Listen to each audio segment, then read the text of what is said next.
ni sufu kama sufu safi. Lakini haishi hapo tu, anasema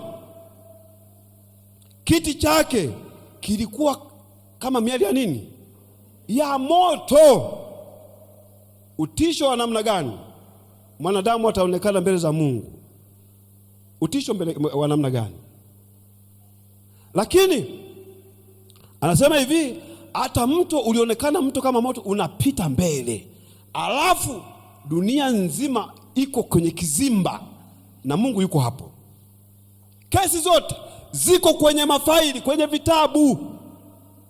Daniel alionyeshwa vitabu vinafunguliwa, vitabu vyenye taarifa ya kila mtu.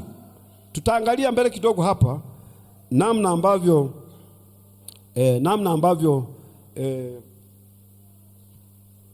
vitabu hivi vilikuwa.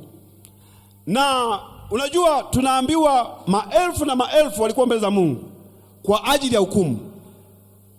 Mama White anajaribu kueleza kwa namna ya kutisha sana katika kitabu cha Pambano Kuu hiki ambacho tulikuwa tunakigawa muda si mrefu, ukurasa ule wa 404. Wale wenye kitabu cha Kiingereza Great Controversy ni ukurasa 491 cha Kiingereza. Anasema hivi, ingawa mataifa yote yatapita mbele za Mungu kwa ajili ya hukumu. Tusikilize hapa. Bado yeye ataichunguza kesi ya kila mtu kwa makini sana, kana kwamba hakuna kiumbe mwingine yoyote duniani. Mmeelewa hiki kitu? Yaani ndio ulimwengu utapita, lakini katika uchunguzi huo, umakini wa Mungu kwa kila mtu, yaani itakuwa kana kwamba mimi niko peke yangu, yaani Mungu ananiangalia mimi kama mimi. Ni umakini kiasi gani huo? Ni umakini kiasi gani huo? Yaani mimi nitaonekana sio kama jumla, nitaonekana kana kwamba hakuna mtu mwingine ambaye Mungu atatoa muda kwake. Ni namna ambavyo nitachunguzwa. Je, tunapojua hili tunapaswa kuwa makini kiasi gani? Ndiyo. Na anasema hatuokolewi katika makundi. Bwana asifiwe. Hatuokolewi katika makundi. Mungu anasema atashughulika na mmoja mmoja, tena kwa umakini ambao haujawahi kutokea. Kwa muda mwingine tusijifariji, lakini sisi wote ni walifu.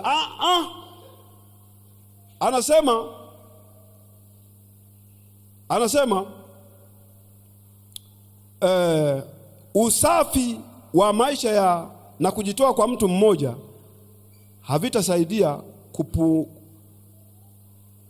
havitafidia kupungua kwa sifa hizo kwa mtu mwingine. Pengine ni baba, pengine ni mama, pengine ni mke, pengine ni mume.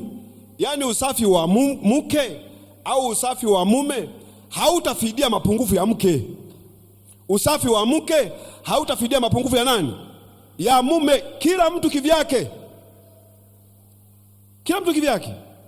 Ni wakati wa kupambana. Majarada haya hayataandika mafungu ya watu, yataandika jina la mtu mmoja mmoja. Ndiyo. Nilikuwa naona katika kesi ambayo ilikuwa inaendelea, jamaa anaenda na mavitabu, yale anatabasamu. Anaenda mbele. Najiuliza, hivi anapata wapi ujasiri?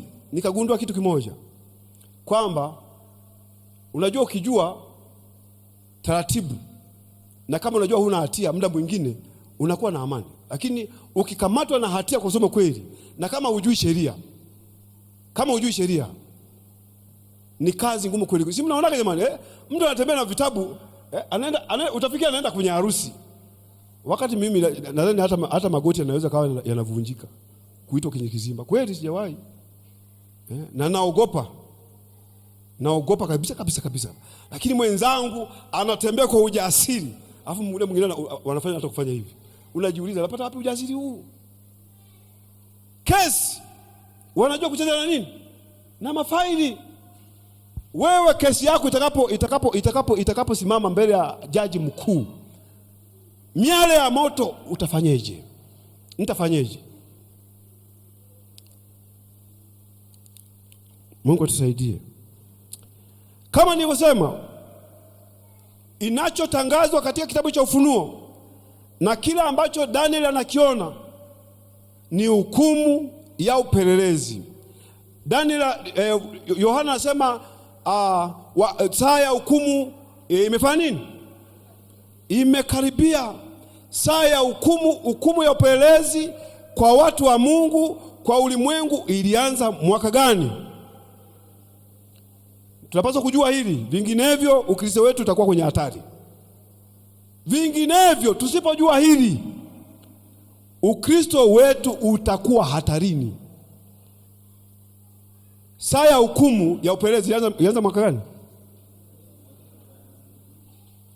Kanisa, saa ya hukumu ilianza mwaka gani? 1844. Dunia nzima iko kwenye kizimba toka mwaka huo. Mna taarifa hizo? Na muda si mrefu upelelezi lazima ukome. Na upelelezi huu unafanywa kabla Yesu hajaja mara ya pili. Upelelezi huu unafanyika kutambua watu ambao wamekufa wanastahili kuja kufufuliwa Yesu anapokuja mara ya pili. Upelelezi huu unaamua watu ambao watakuwa hai, watakao kuwa tayari kubadilishwa wakati wa kufumba na kufumbua. Ndicho kinachofanyika sasa. Hukumu, majina yanapita moja baada ya jingine. Majina yanakubaliwa, majina yanakataliwa. Toka mwaka 1844 hukumu imeanza. Ulimwengu uko kwenye kizimba, mmoja mmoja, kwa uhakika usiokosea. Ndiyo. Vitabu gani vilikuwa nafunguliwa? Roho ya nabii tusaidia pia kuelewa hili. Katika kitabu cha maandiko ya awali, ukurasa ule wa 48, au wenye kitabu cha Kiingereza A Writings, ukurasa 52, anasema vitabu vitafunguliwa. Vitabu gani hivi ambavyo vina taarifa hizi? Anasema kitabu cha uzima na kitabu cha mauti. Vitabu vingapi? Viwili. Anasema hivi, ndani ya kitabu cha uzima kuna matendo mema ya watakatifu, na ndani ya kitabu cha mauti kuna matendo maovu ya wenye dhambi. Vitabu hivi vitalinganishwa na kitabu cha msingi, yaani Biblia, na kutokana na hayo yaliyoandikwa humo wanadamu watahukumiwa.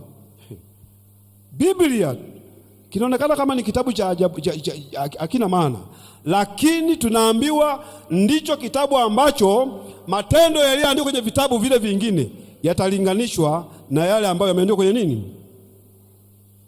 Kwenye Biblia.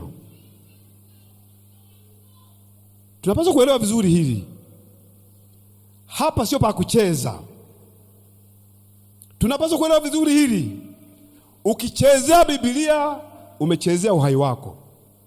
Biblia, roho ya nabii iko wazi. Vile vitabu ambavyo vimeandikwa matendo ya mbinguni, watu watahukumiwa kwa sababu ya kitabu cha rejea ambacho ni Biblia. Okay, wewe uliiba, Biblia ilikuwa inasemaje? Usiibe. Wewe ulikuwa unasengenya, Biblia ilikuwa inasemaje? Usisengenye. Vyote ambavyo kwenye Biblia, vyote ndivyo vitakuwa ushahidi. Unasema kuhukumiwa sawasawa na kile ambacho Biblia imekiukwa kwayo.